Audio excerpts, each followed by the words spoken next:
Very much for joining us on the program. I am Olajumoke Olatunji. House of Representatives ask Central Bank of Nigeria to suspend implementation of increase in automated teller machine charges.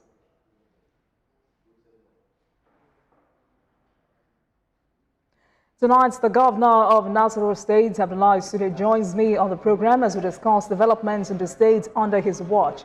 Welcome to the program, everyone. Stay with us. I'll be right back.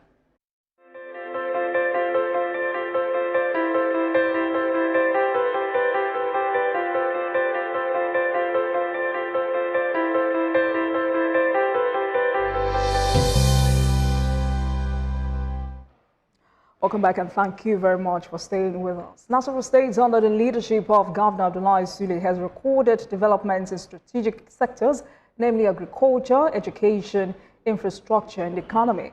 According to the Nasarawa Economic Development Strategy, NETS, working with an overall framework, a clearly articulated vision, NETS has set out critical strategies for realizing the state's vision of a prosperous and thriving economy that improves the economic well-being of residents through wealth and job creation, improved business and increased investment opportunities, a deviation from previous practices which have developed and delivered mixed results. Tonight, Governor Abdullahi Sule joins me live from Abuja studio to discuss the development of Nasarawa State under his watch. Good evening to you, Your Excellency. Welcome to Politics Tonight. Thank you very much for joining us. Thank you very much. It's nice to be here. Thank you. Mr. Governor, it's been 5 years, 8 months since you took over as governor of Nasarawa State. And I remember how hard it was. It was definitely a tall battle, particularly in the Northern Senatorial District where you come from. In 2019, your vision for the state is to transform Nasarawa State into a functional private sector-led economy. You promised to create opportunities for citizens. You talked about improving the quality of their lives and shape the state into a regional entrepreneurship hub. If you were to score yourself, would you give yourself a pass mark?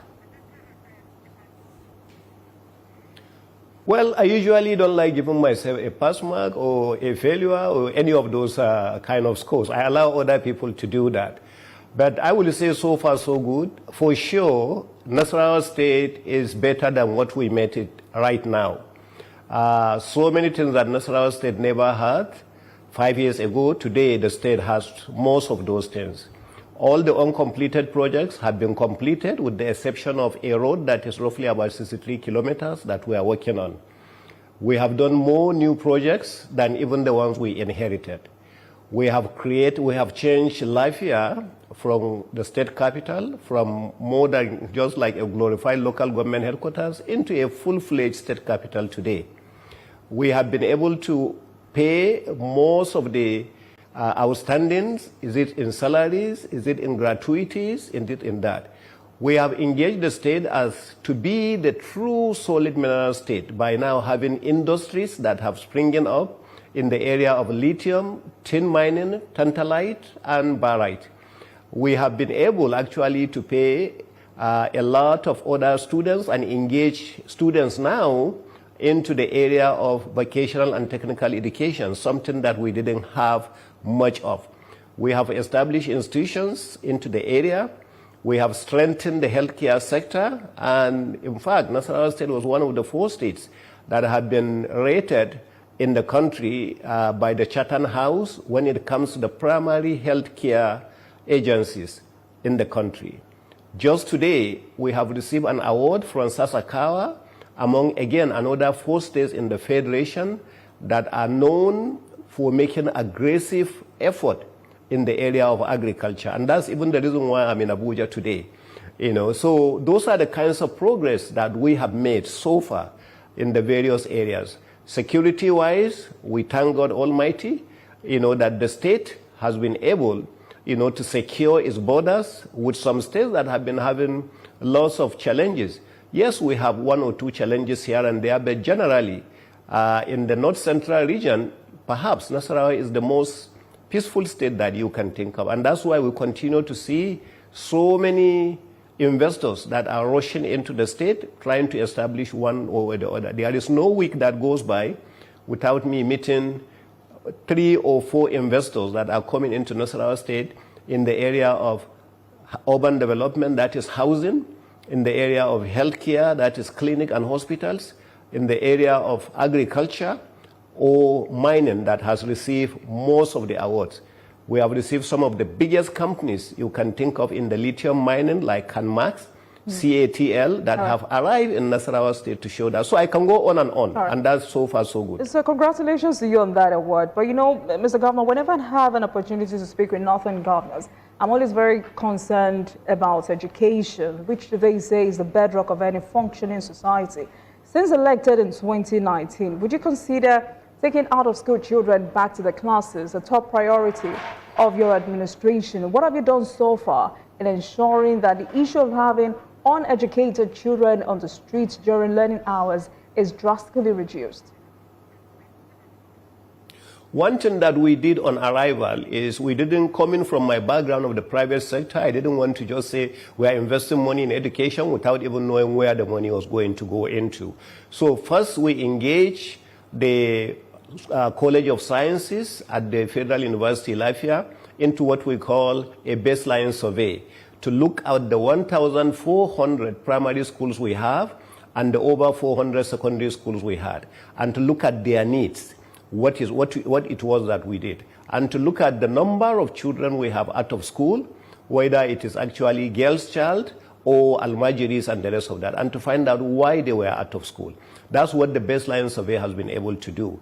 So what we did since I came in 2019, we had budgeted the highest chunk of these to education, highest chunk of our budget.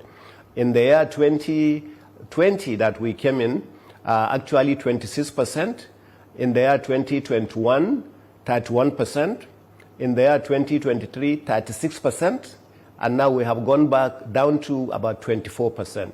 So that's what we have done. So it's not just about, you know, building the schools. We needed to know what they needed. So far, we have employed over 8,000 teachers for secondary schools, and we are employing about 2,000 teachers for primary schools.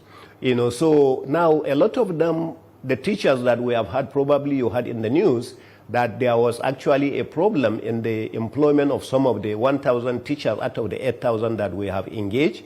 You know, and those people that we found, because of the importance we attach to education, that had done something wrong, we actually dismissed them from service, and we engage a fresh set of people, you know, in order to go and carry out the exercise, so it will be done. That's how much importance we attach to education. And talking about investment, I know that at a point you agreed to partner with the World Bank in two educational sectors, adolescent girls initiatives for learning and empowerment, and the bilingual education, in order to cater for the out-of-school children in the States. How effective are these initiatives?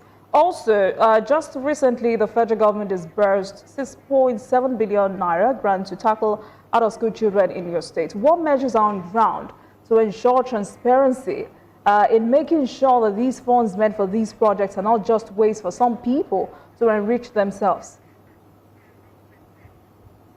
Well, you see, most of the monies meant for education are monies that are targeted for education, and there is no way you can even play around with them. When I talk about what happened during the employment of teachers, has nothing to do with money missing. It has to do more with the fact that the people that meant to be employed were not employed. Instead, we went into some corruption to engage some people that shouldn't have been employed as teachers. So that's what I'm talking about. As far as any program that has to do with World Bank, you know, once we come into it, you know, whatever is done is attached and directly to that aspect of education. If it is the Almajiri system that we had, you know, we already have a program, and we have people who are driving this and being supervised, you know, by that. We have 3 major Almajiri schools that we have in Nasarawa State at the moment. They are being concluded. Everything that they have is jointly supervised by both the state government as well as the World Bank. So to make sure that it is in line with the design that had originally. So there is nothing we leave to chances, you know, when it comes to that. And as far as the funding is concerned, there is no fund that is being spent outside that. So you said something about 7 billion. I didn't get that other aspect of it. Let's talk about the creation of the North Central Development Commission, which I'm sure you're excited about. It looks like a new dawn for the region. and most importantly should act as a catalyst to develop the arrays of potential of the North Central, as well as address the gaps in the infrastructural development of the region. And now that it has materialized, first, how committed are you and your colleagues to getting it up and running, and in particular put to work for the people? Yeah, well, that before I say anything on the North Central Development Commission, I've always used the opportunity every time such has come up to show great appreciation to Mr. President, because we were the only state whatsoever, the only region whatsoever that didn't have a development commission. So we thank the National Assembly for driving that, and we thank Mr. President for actually assenting to that bill. In addition to that, I want to show great appreciation also to members of the National Assembly, that had driven it and made Nasarawa State, life here to be specific, to be the headquarters of it. So we have been working in that area as far as that is concerned. Now, Development Commission, as the name implies, is meant to help the regions in the development of the entire states. And we have 6 states and the federal capital in this manner. So the first time it came up, in order for us not to run into some of the hitches that other development commissions have had, we called for a meeting where we met with the members of the National Assembly and discussed the various areas, of that. And that is exactly what we did. So we are engaging some consultants who are going to assist us by identifying the areas of our own development after visiting from one state to another. And that is what we are working on at the moment. So the management has not yet been set up. We are appealing to Mr. President to consider, setting up the management so that it can take off as quickly as possible. But if you also put into consideration the enormous challenges bedeviling the region, I'm concerned about how the Commission would help bring the needed human capital to drive the developmental needs of the region, in particular, Nigeria in general. Well, there is no reinventing the wheel in this process. There are other commissions. By the way, I come from the oil and gas sector. I remember originally, when the NCDC was put together, NDDC was put together, at the time, I was actually living in Port Harcourt. So it was meant to address a certain area of security as far as that is concerned. And then later on, it was expanded to training of the people and taking care of the pollution that was there. So it's the same thing, that I said. We are looking at specific, for instance, this is a region of agriculture. So we look at the competitive advantages. This is a region of mining. This is a region where education is key. This is a region where we look at our Almajiri systems. What do we need to do? So we have areas of our own competitive advantage, and that is what we are discussing with the management. But as I said, the management has not even been instituted yet, has been constituted yet. So we are working on that. All right. Let's go back to Nasarawa State, Mr. Governor. As part of your infrastructure development drive, you're constructing an overpass and underpass in Lafia, amongst other projects. And some have argued that such venture is a misplaced priority. As some of your critics say, you should say you adopted cosmetic approach to governance and seem to be more interested in endless inauguration of needless committees on every issue of governance. And they say you're gallivanting in the name of attracting investors to the state, rather than addressing the challenges bedeviling the state. What do you say? Well, when you are in this kind of position, there is nothing you can do without somebody saying something negative about it or somebody criticizing it. When we came in from 2019 all the way to somewhere around 2023, we did nothing but developing the rural areas, opening the rural areas, creating the roads, working with the World Bank, either through Acresal or through NG Cares or through that, to open most of these areas so that agriculture was being boosted, promoting the areas, promoting education and the rest of that. So all those times, nobody has complained. So now we have to also promote. We can't be making, we cannot attract people if our cities are not also attractive. If our cities are congested by traffic, I hear a lot of complaints, for instance, for people living in Abuja going towards Kefi. You will hear a lot of complaints around Mararaba, around Masaka, and the rest of that. People will complain very badly about that. Today, if I go and I'm constructing an overhead, there, somebody will criticize it. So I think there are people who have less to do and they have plenty of time just to sit down and criticize. And for that reason, you can't just give in to those kind of leadership. So there is no area of our own economy in Nasarawa State that we have not touched. There is no local government out of the 13 local government areas that we have not done one development or the other, one major road or the other, one opening of the rural areas or the other. And so the people on ground are always happy, and then every time you visit, those people are very happy. Agriculture has improved. Today, Nasarawa is #1 in some of the crops, like sesame, like yam production and the rest of that. We were not there before. Today, we are #5 in rice production in the country. We were not even #10 before. So those are the kinds of things that you will see. So, but when people complain, and this area that we are talking about is accident after accident after accident that people continue to have there. Take Kefi Market, for instance. When we were building the Kefi Market, some people complained that we are doing that. But this is a market that had burnt 5 times. Today, since we finished that market, 2.5 years ago, there had not been fire incident once. But when we started building, people complained, why are you building market? Why are you not building this? Why are you not? So I think criticism is part and parcel of the game, and we just, for me, I've already developed a thick skin that criticism doesn't bother me anymore. All right. Your Excellency, let's take a break at this moment, and when we come back, we will continue this conversation. Stay with us, everyone.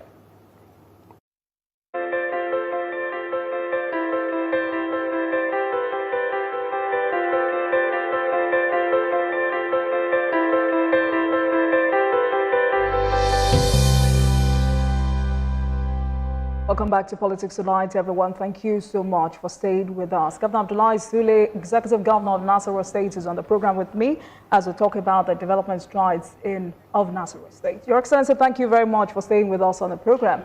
Mr. Vice President was recently in Lafayette for the graduation of over 1,000 beneficiaries of your administration's Skills Acquisition Institute. I want you to talk to us about the need for this state-of-the-art Skills Acquisition Center in Lafayette, and what impact will this have on sustainable development in the state? Well, that's actually an initiative that I learned from where I used to work.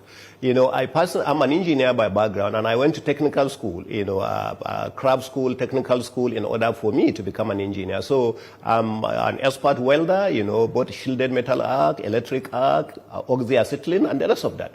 So basically, I came with that mentality that when you have education, you also need a skill. Because without skill, once you have a skill, then you are armed, to be able not to be actually somebody going around looking for a job, to be even an employer of labor. So that's what informed our idea first of establishing the Vocational and Technical Institute that we did. But we decided to go beyond that. Instead of just having it for that, we also look at some of our retirees that are retiring at the age of 60, and some of them still very strong, and they have no other skills. So they also go there and acquire skills in various areas, either going to be welding, fabrication, electrical installation, carpentry and joinery, ICT, and the rest of that. So we have all the shops that are there. So people come, they acquire, and it is out of that the Vice President came for the graduation of 1,200 of them. Also, I'd like to ask, how successful was your experiment in government going into large-scale commercial agriculture? Was it worthwhile? Oh, it was fantastic. It was much worthwhile. What we did was that we cannot be calling ourselves a state of agriculture, and yet the state government is not in agriculture itself. So we put your money where your mouth is, or whatever it is they call it in English. So what we decided to do was to acquire 10,000 hectares of land, and then we cultivated 2,000, planted the rice, and we were able to harvest the rice. In fact, that's part of what the Vice President came to do. And when we harvested, we got a very good yield, because the yield of the small-scale farmers in Nasarawa State are ranging anywhere between 4 and 5. In this one, we got about 7 tons per hectare yield, of the rice. Of course, you can do more, you can get better.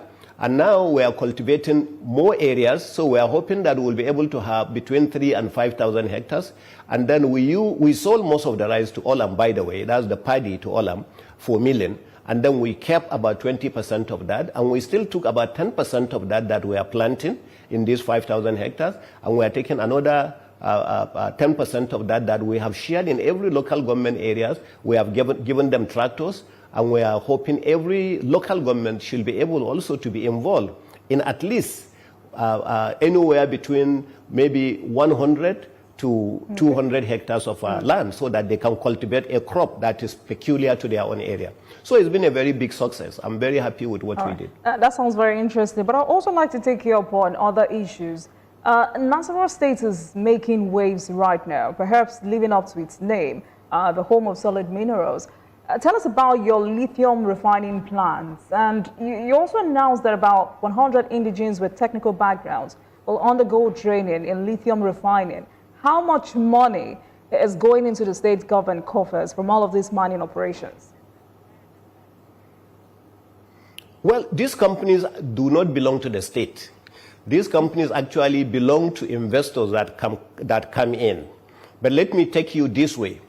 When we realized what was going on, we also went and participated in one of the companies that is doing that. And I brought my knowledge of the oil and gas, where owners who are not operators are now given signature bonus. So the first $1.5 million that came to the state at the time, came purely from a company for Nasarawa State just being a non-financial partner of the transaction. Now, after that, every company that is mining in Nasarawa State, we have an executive order that company must also process in Nasarawa State. And we do this to protect the environment, to bring about technical know-how, and then to improve the industrialization of the state. So far, the biggest refining company that has been was commissioned recently by the president through the Senate president is working, called Avatar. We have a bigger company now of roughly about 3 million liters, three times, in fact, the size of the other company, that will be completed in May. Now, all these companies, we have our employees, so we gain from taxes, from tenements, from this, so from every other sources, apart from the fact that our people are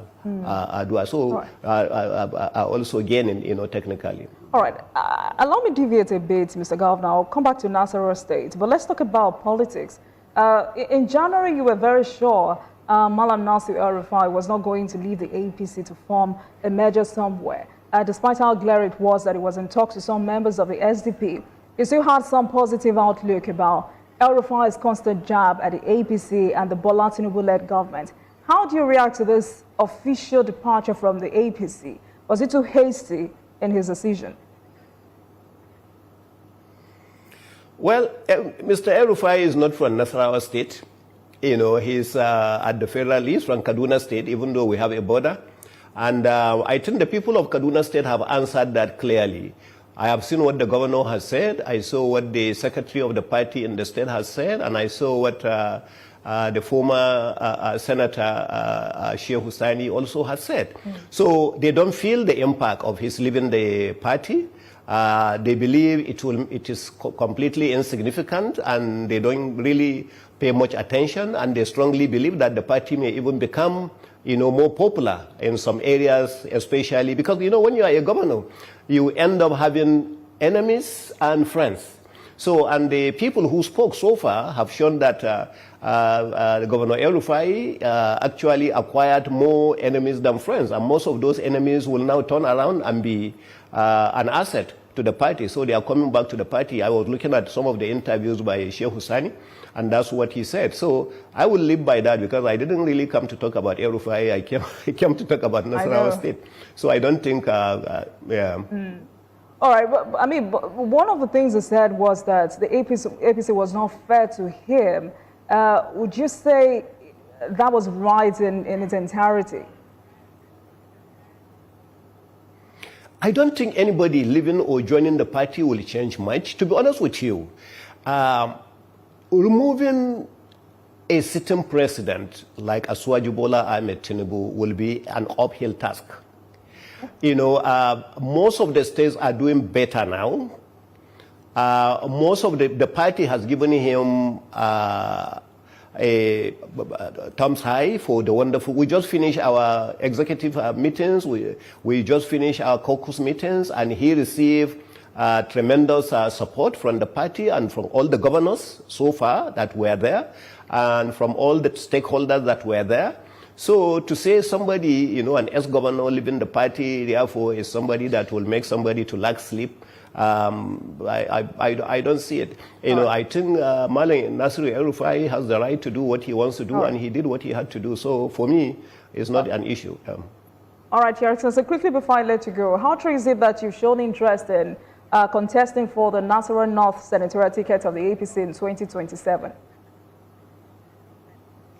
It's not an issue for me. I came in, you know, I'm a little bit different from some of these people. I'm not a traditional politician. You know, I'm a politician that came in from the private sector for the purpose to be a governor and to serve. And that is the reason why I have learned, you know, to be contented with whatever I have. Anything whatsoever that I have, I thank God that I have. Anything that I try, I'm not able to have, I thank God that I'm not able, for not giving me that. Maybe that's the best thing for me. So for that reason, being a senator, being a chairman of local government, being that, they are not even on my list at the moment. I'm more concerned about using the remaining 2 years, you know, to give the best 2 years of my entire 8 years. And so far, thanks to Mr. President and thanks to the federal government with the kind of support and the resources we are seeing, I have no doubt whatsoever that our last 2 years will be the best 2 years that we have by the grace of God. All right, then, Executive Governor of Nasarawa State, Governor Abdullahi Sule, thank you so much for your time with us on Politics Tonight, and I look forward to more conversations with you. Thank you so much, Your Excellency. Thank you. Thank you so much. I appreciate it anytime. Thank you. And thank you very much for watching, everyone. That marks the end of today's episode of Politics Tonight. But before we go, let's tell you that the views and reaction of our resource persons is his and have no connection with TVC News. Meanwhile, you can watch the repeat broadcast of this episode at